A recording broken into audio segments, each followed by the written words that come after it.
Zeus, ao fazer o ser humano, o fez como um ser de existência breve.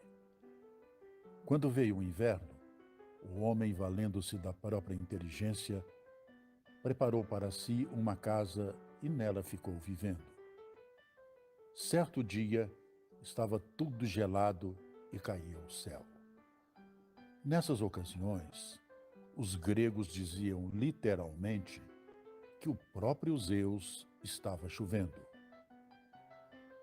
Então o cavalo, não conseguindo resistir, foi correndo até o ser humano pedir abrigo. O homem respondeu que não faria isso de modo algum, a menos que o cavalo lhe desse uma parte de seus próprios anos. O cavalo concordou com prazer. Logo em seguida, veio o boi, que também não conseguia aguentar o inverno. Da mesma forma, o ser humano disse que não o acolheria, a menos que o outro lhe desse uma parte dos seus anos de vida. Também o boi concordou.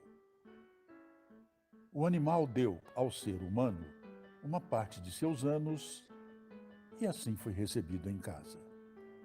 Por fim, veio o cão. Também enfraquecido pelo frio, ele entregou parte de seus anos para o ser humano em troca de abrigo. Moral da história: os seres humanos são puros e bons quando estão no tempo de Zeus, pretensiosos e altivos quando chegam aos anos do cavalo, dominadores ao atingirem os anos do boi. E aqueles que chegam aos anos do cão tornam-se raivosos e rosnam o tempo todo. Esta história se poderia aplicar ao idoso rabugento e de maus modos.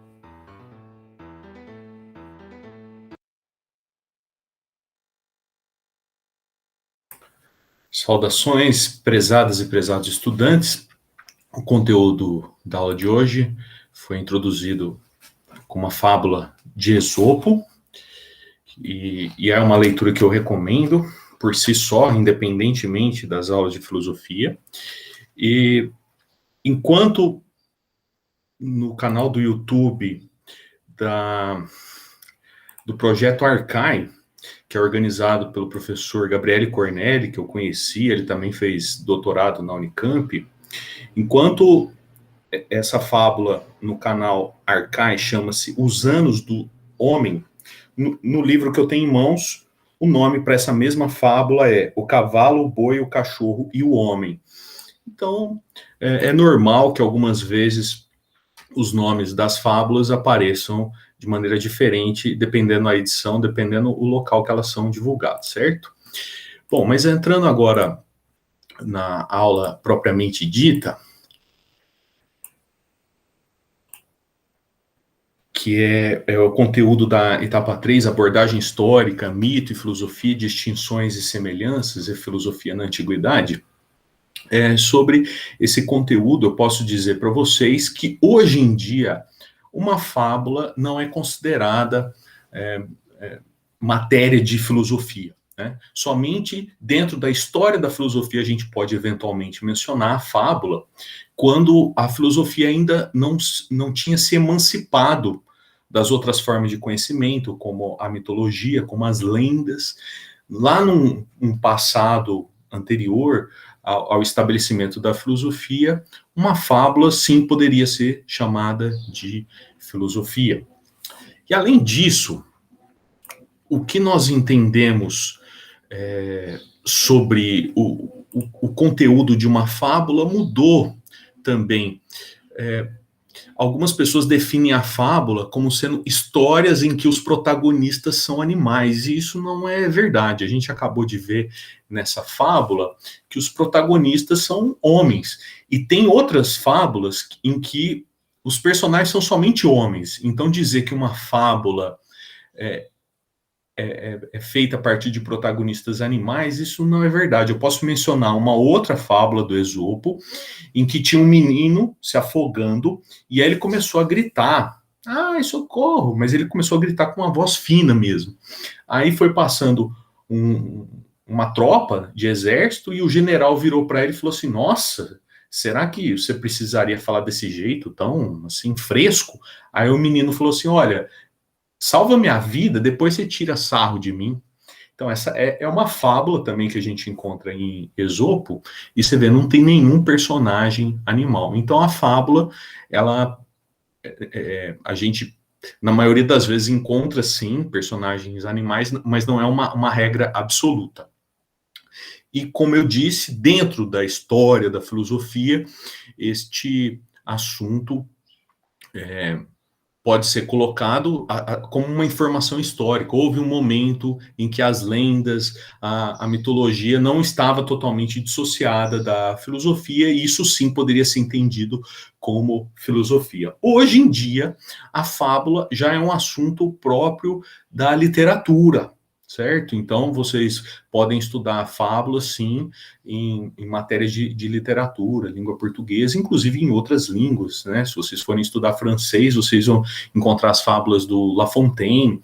Então, é sim um material de literatura separado da filosofia. Porém, nessa fábula em particular, que chama-se, no canal Arcai, chama-se A Idade dos Homens, e nesse livro aqui, o cavalo, o boi, o cachorro e o homem, nós temos ali reflexões éticas sobre o homem, a partir de uma fábula que é contado por que o homem passou a viver mais tempo, né? Dentro dessa fábula, o homem, ele vivia pouco tempo, e aí, depois que ele construiu ali o seu refúgio das intempéries da natureza, os animais começaram a procurar o homem. Isso é uma metáfora, porque o homem foi incorporando no seu modo de vida animais.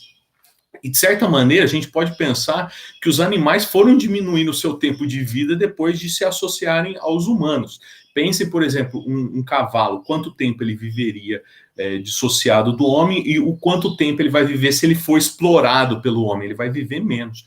E o boi é muito mais óbvio ainda. Um boi, se bem que o boi é uma modificação feita do próprio homem, mas supondo que existisse boi na natureza, de uma maneira espontânea e natural, o boi ele viveria mais tempo na natureza do que ele vive com o homem, porque o homem mata o boi para pegar a carne dele, né? Então isso faz parte da lenda, que os homens passaram a viver mais tempo depois que começou a incorporar na vida deles os animais. E a reflexão ética aqui que é colocada é, será que vale a pena a gente viver tanto tempo se a gente vê as pessoas reclamando da vida, e em particular, ele dá um destaque ali para as pessoas de idade, e aqui não é uma generalização, mas algumas pessoas de idade, às vezes, são lamentosas da vida, e aqui tem a reflexão, nossa, nós conseguimos mais tempo de vida e a gente vai ficar lamentando, e é usado como partes das lamentações dos homens, comportamentos associados aos animais. Então, na fase pior, é como se o homem chegasse à idade do cão, em que ele ficasse rabugento. Então, a partir de uma lenda, foi feita uma reflexão ética. E, dessa maneira, a gente poderia, sim, usar uma fábula, ainda hoje, para promover uma reflexão filosófica. O que eu disse, que a fábula não é mais usada como conteúdo filosófico, é porque a gente não pega uma fábula lá da antiguidade e fala, vamos estudar filosofia. Quando a gente pega uma fábula na antiguidade, a gente contextualiza, dizendo que nesse momento, no caso, o autor dessa fábula é o Esopo, ele viveu no século VI a.C. A gente pode falar que naquele contexto não havia uma separação clara entre literatura, mitologia e filosofia. Então, todos esses saberes poderiam ser considerados filosofia, certo? Isso é uma questão. Mas a gente não pega hoje fábula como assunto filosófico, a não ser, dessa maneira que eu fiz, extraindo uma reflexão ética.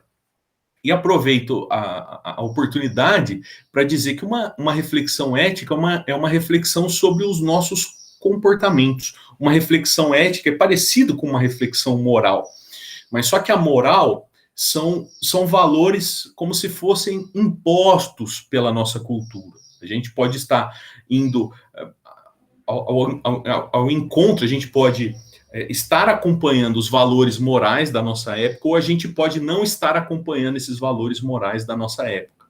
Já os valores éticos, ele é como se fosse uma disciplina viva. A gente reflete sobre a ética, a gente constrói a ética, refletindo sobre a teoria ética e sobre o uso dessa teoria na nossa própria vida. Então tem uma sutil diferença entre ética e moral, mas seja como for, a gente pode sim usar as fábulas para inspirar reflexões éticas e morais, e isso sim seria um assunto eminentemente filosófico.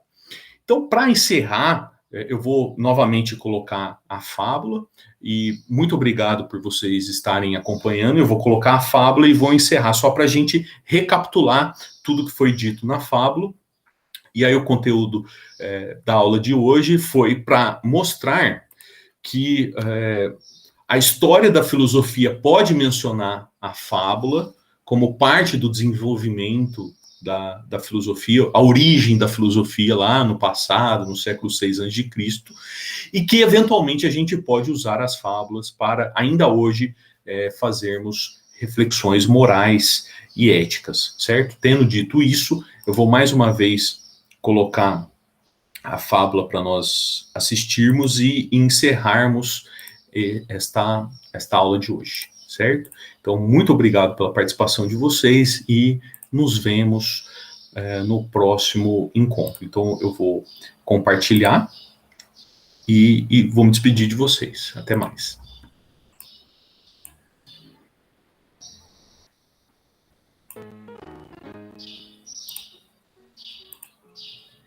Zeus, ao fazer o ser humano, o fez como um ser de existência breve. Quando veio o inverno, o homem, valendo-se da própria inteligência, preparou para si uma casa e nela ficou vivendo. Certo dia, estava tudo gelado e caía o céu. Nessas ocasiões, os gregos diziam literalmente que o próprio Zeus estava chovendo. Então o cavalo, não conseguindo resistir, foi correndo até o ser humano pedir abrigo.